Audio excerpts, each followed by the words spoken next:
네, 여야가 공천 물갈이에 나서는 분위기입니다.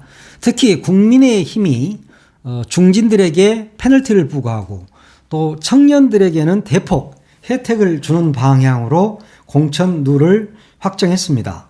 동일 지역구 3선 이상 의원 일괄적으로 경선 득표율의 15%를 감산하기로 했습니다. 그리고 3선 이상 이 지역구 의원 중에 3선 이상 의원들은 이것저것 합하면 최대 35%까지도 감산이 가능하도록 룰을 만든 겁니다. 이상민 의원 민주당에서 그쪽으로 갔는데 이상민 의원도 포함이 됩니다. 5선이니까요. 예. 그래서 지금 한 24명 정도가 국민의힘에서는 여기에 해당이 된다고 그럽니다. 그분들이 요즘 마음이 좀 어제 오늘 많이 안 좋을 것 같습니다. 국민의힘 공천 룰을 보니까 34세 이하 청년의 경우는 최대 20%까지 가산점을 준다고 그러네요. 그리고 44세까지는 15%의 가산점. 이렇게 해서 청년, 그러니까 젊은 사람들에게 대폭 가산점을 주는 형태로 만들어져 있다. 이렇게 보시면 되고, 이제 감산을 보면 예비 후보 평가로 현역 의원 중에 하위 10%, 7명을 공천에서 아예 배제하기로 했습니다. 그리고 하위 10%에서 30%까지는 종점의 20%를 감산하기로 했고, 앞에서도 이야기했듯이 내리 한 지역구에서 3선 이상을 한 중진, 여기는 15% 감점, 그리고 중복 감점도 가능하니까 최대 35%까지 감산이 가능하다. 이런 내용입니다. 이거 동아일보가 좀 걱정을 했더라고요. 낙하산 내리꽂기를 수월하게 만든 시스템 공천이 아니냐, 이렇게 지적을 했어요.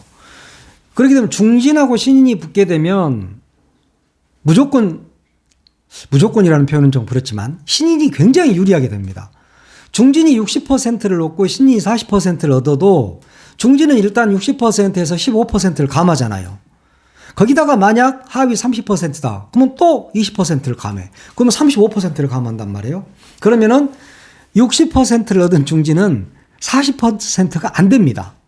그래서 40%를 얻은 신인이 공천을 받는 형태가 되죠. 만약에 34살 이하라면 어떻게 됩니까? 그러면 이제 20% 가산점을 받게 되니까 중진은 무조건 떨어진다. 이렇게 봐야 되는 거예요. 이걸 보면 국민의힘의 공천은 사실상 영남 중진에 대한 물갈이다.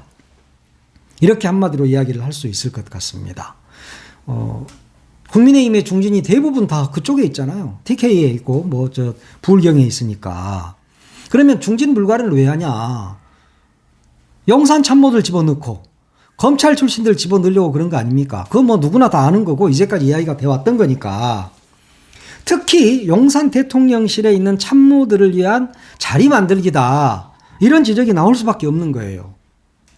그거 봐봐요. 지금도 경선 룰에 험지 룰이 다르고 텃밭 룰이 달라요. 그럼 험지는 어디입니까? 강남 3구 빼고 수도권, 그리고 호남, 충청 이 정도잖아요.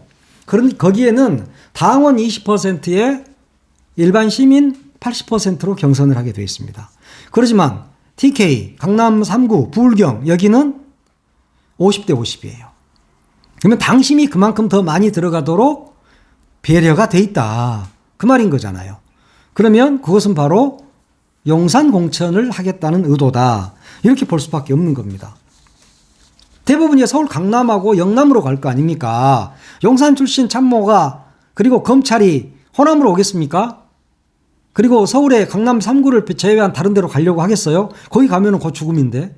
안 가죠. 그러니까 그 좋은 곳, 국민의힘이 무조건 가서 당선될 수 있는 곳에다는 검핵관이나 용핵관들을 공천하기 좋은 시스템으로 공천 시스템을 만들어 놨다. 그겁니다. 이 공천 룰도 공관위 회의 시작한 지 3시간 40분 만에 확정이 됐다고 그러잖아요. 그러면 이미 그것이 짜져 있었다는 거예요. 공관위가 별 의미가 없다는 거예요. 공관위가 의미 없다는 것은 그건 다 아는 일 아닙니까? 아니, 공천관리위원회가 엄연히 있는데 인천 계양에 가서 한동훈 위원장은 원희룡을 여기다 공천하겠다라고 사실상 이야기한 거잖아요. 원희룡이는 거기서 무슨 뭘 치우겠다는, 돌덩이 치우겠다는 소리를 하고 있고, 또 거기다가 어제 마포에 가서는 어떻게 했습니까? 정청래 지역구에 김경률을 넣겠다라고 그 자리에서 발표를 해버린 거예요. 그러니까 거기에 쭉 이제까지 당협위원장으로 일을 해왔던 김성동 당협위원장이 반발한 거 아닙니까? 이거 낙하산이다. 이런 반발이 나온 거거든요. 이렇게 되면 국민의힘도 상당히 시끄러워질 수밖에 없다. 이렇게 볼 수 있습니다. 공천 탈락자들이 가만히 있겠어요? 지금 이준석이가 추진하고 있는 개혁신당으로 갈 수 있잖아요. 박지원 의원님 페이스북에다가 축하합니다. 이준석 대표님 이렇게 쓰셨던데, 그걸 왜 그런 말을 썼겠어요? 여기에서 탈락하는 사람, 지금 현재 중진들은 나는 탈락자가 아닐 거라고 생각할 겁니다. 그렇지만 결국은 탈락하게 되거든요. 그렇게 된다면 이준석 당으로 가겠죠. 많이 갈 겁니다. 또 안 갈 수도 있어요. 왜냐? 정부 여당은 가야 할 공공기관의 장으로 갈 수 있는 자리가 얼마나 많지 않습니까? 그런데 또 바꿔주고 장관으로도 넣고 정부 산하기관에 어디에도 넣고 이러면 안 갈 수도 있겠죠. 4선 5선이 누굽니까? 5선이 서병수, 정우택, 정진석, 조경태 이런 사람들이잖아요. 조영까지. 4선도 권성동에다가 권영세에다가 김기현에다가 김학용, 박진, 윤상현 등등 있어요. 이 사람들은 학살 당할 수도 있다. 네. 그렇죠. 나는 이미 공천 학살이 시작됐다. 이렇게 본 게 맞을 겁니다. 한동훈 위원장은 오찬 간담회를 갖고 나와서 기자들한테 한 말이 이번 공천 룰 그 취지에 대해서 굉장히 잘하는 것이라는 반응이 대부분이었다라고 이야기를 했는데, 거기에 있는 분들이 어디 한두 살 먹은 이제 정치 1, 2년 한 사람들입니까? 포커페이스를 할 줄 아는 사람들이란 말이에요. 한동훈 위원장 앞에서 불쾌한 표정 하겠어요? 그러는 순간 날아가는데. 그러니까 거기서는 이렇게 표현하지만 뒤로 돌아서면서 어떤 생각이 들겠어요? 용산에서 드디어 나를 쳐내는구나. 나의 그 다음 길은 어딜까? 이런 생각을 할 수밖에 없다는 거죠. 당연히 그런 생각하게 되죠. 그 사람들이 여의도에서 정말 산전수전 공중전 다 겪은 사람들 아닙니까? 그거 모르겠어요? 나를 쳐내려고 하는구나 하는 것 정도는 알 거예요. 물론 속으로 나는 아니겠지. 다른 사람 다 날아가도 나야 한동훈이가, 윤석열이가 나를 날리게 하겠어? 라고 생각할지 모르지만 천만의 말씀이야. 다 쳐냅니다. 오늘 국민의힘은 당협위원장들 모두 다 사퇴하는 그 결의안 냈잖아요. 당협위원장들이 이제 다 사퇴하는 거죠. 물론 공정 경선을 위한 것이다 라는 걸 내세웠지만 잭소리 마라, 그런 이야기인 거거든요. 사실 지금 이분들이 정말 잭소리도 못하지만 만약에 용액관이나 검액관들이 자기 자리를 다 차지한다고 생각해봐요. 가만히 있겠어요? 그러면 이제 그때부터는 터지는 겁니다. 깨지는 거예요. 그러면서 탈출하는 거고, 살기 위해 나가는 거고, 무소속 출마하고, 또 이준석 당도 있고, 얼마든지 파열음은 날 수 있다. 지금 중진들은 나는 괜찮을 거야, 나는 아니겠지, 그런 생각하겠지만 봐봐요. 경쟁이 이제 본격화된다. 그리고 내가 지금 내가 지금 날아가게 생겼다. 그러면 다음 행동하게 되는 겁니다. 김건희 특검 문제도 있고, 하여튼 공천들 잘 하셔야 됩니다. 민주당도 현역 의원 하위 20%에 대해서는 경선 득표율의 20%, 하위 10%는 30% 감산하는 거 그거야 다 아는 거고, 당원 50%, 국민 50% 이렇게 해서 경선하는 거죠.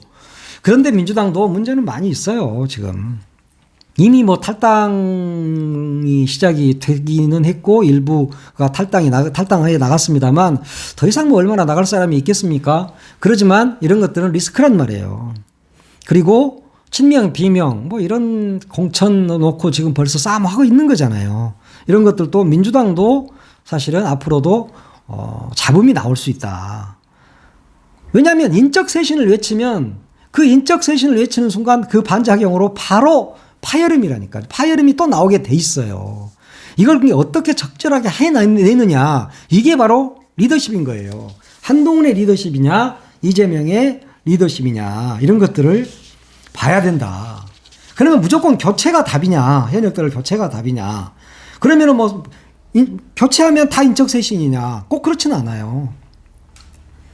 경쟁력 있는 중진들, 경쟁력 있는 다선들이 나가서 무소속으로 당선이 된다.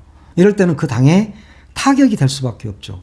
그런 점에서 보면 인재 영입도 굉장히 중요하다. 지금 민주당이 1호 변호사라고 기후위기 뭐 이런 걸 잘하는 박지혜 변호사 영입했고 또 백범 김구 선생의 증손자 이분도 영입을 하고 그랬던데 좀 더 중량감 있는 분들, 그래서 정말 국민을 위한 정치를 할 수 있는 분들, 그리고 누가 봐도 이분들이 이 당으로 들어와서 정말 이 당이 좋다라는 생각이 들 수 있는 그런 사람들을 영입해서 공천을 해야 할 겁니다. 그래야지, 그러지 않으면 나중에 4월 10일 날 울어요. 울게 돼 있어. 그러니까 그걸 조심하셔야 되고, 하여튼 국민의힘은 지금 한동훈 마음대로 가고 있다. 민주당은 그러지는 말아야 한다. 1인 정당이라고 얼마나 손가락질 받고 욕을 먹었습니까? 그러면 정말 시스템대로 공천을 해야 되는 거예요. 그래야지 지금 뭐 광주 서울 뭐 거기를 전략 공천 지역으로 뭐 했다 뭐 이래가지고 광주에서도 굉장히 좀 말이 많은 것 같은데, 물론 전략 공천 지역 할 수 있죠. 그러나 거기 나와 있는 사람들이 경쟁력이 없는 사람들이라든가 무자격자들이라든가 그게 아닌 이상 전략 공천은 신중해야 된다. 누구를 또 꽂아 넣으려고 전략 공천을 한다는 것이냐라는 이야기가 민주당도 호남에서부터 나오면 안 된다는 이야기예요. 특히 광주에다가 광주는 텃밭이니까 네 마음대로 내리꽂냐? 국민의힘은 그래도 룰이라도 정해가지고 하는데, 물론 룰을 정해갖고 하는 것이 더 나쁠 수도 있어요. 전략 공천이 좋을 수도 있어요. 그렇지만 다수의 의견은 그러지 않다.